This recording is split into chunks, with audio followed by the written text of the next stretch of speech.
Hi there, this is Jennifer with Broma Fields, and today I'm working on a headband knitting pattern.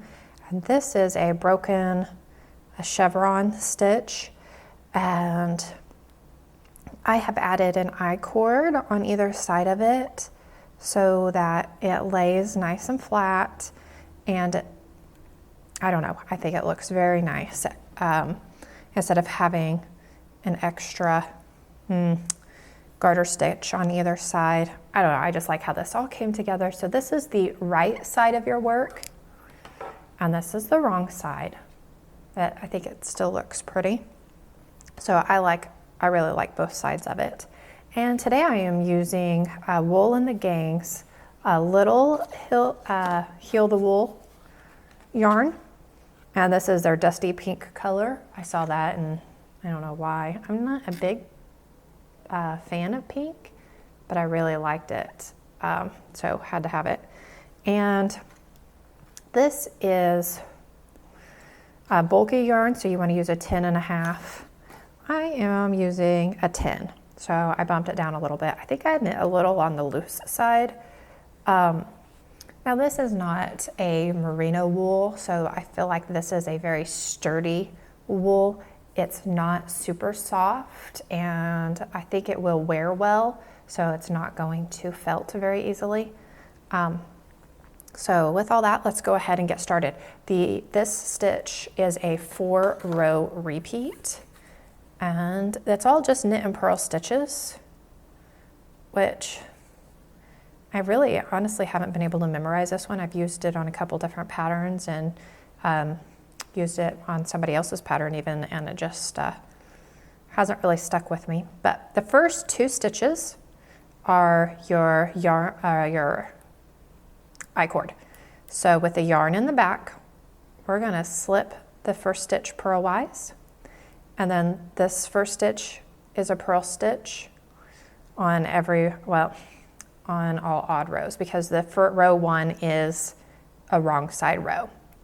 So we're gonna purl 2, so we purled 2, and now we're gonna knit 2, and purl 2, and then we're gonna knit 1, purl 1, knit 1.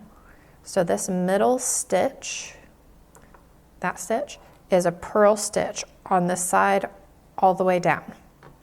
So that's helpful because then you know where you're at, and for me it's helpful, and then I know where I'm at in the pattern. So I do a knit, purl, knit, and then purl 2, knit 2, purl 1, and then our I-cord. So with the yarn in the front, we're gonna slip 1 purlwise and purl 1.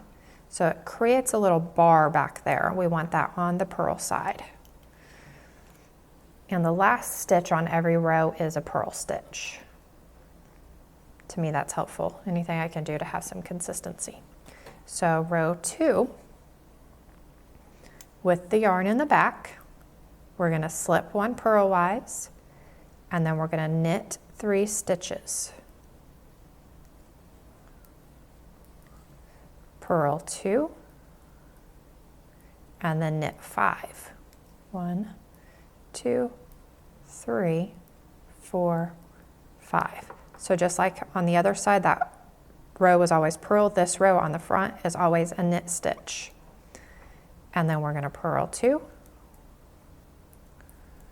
knit 2, and now holding the yarn in the back, we're gonna slip 1 purlwise, bring the yarn forward to purl that stitch.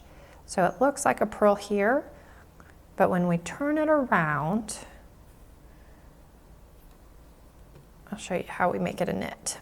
So we're going to slip it purlwise, and we're gonna bring that yarn into the front, and we're gonna purl this stitch, and then I'm gonna go ahead and knit that first stitch. And then you can see how it kind of curls around, so you don't even see the purl stitch on that end. So you make an I-cord there. All right, so slip 1, purl, knit. So now we're gonna purl 2, knit 2, purl 3, 1, 2, 3, and that middle one is that row there. All right, so we purled 3, now we're going to knit 2, purl 2, knit 1, and then with the yarn in the front, slip 1 purlwise and purl 1 stitch. Now we are ready for row 4.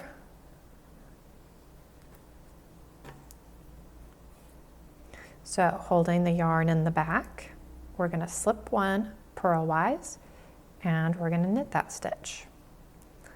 And then we're going to purl 2, knit 2, purl 2, knit 1, because that's our knit stitch always, and then we're going to purl 2, knit 2, purl 2, and then we're going to do our I-cord. So with the yarn in the back, because we're on the front side, we're going to slip 1 purlwise and then purl that stitch. So when we do that, we create an extra bar back there on that side. We want that bar, extra bar, to be in the back. So that is it. It is really that simple. Super easy for row repeat, and I think it's very pretty on the front and the back. So to me, it's reversible. I think it's reversible. It's very pretty. So I hope you guys enjoyed today's headband knitting pattern, and I will leave some links for you guys down below so you can find the yarn and the knitting needles. And I will see you guys again next time, and thank you so much for watching.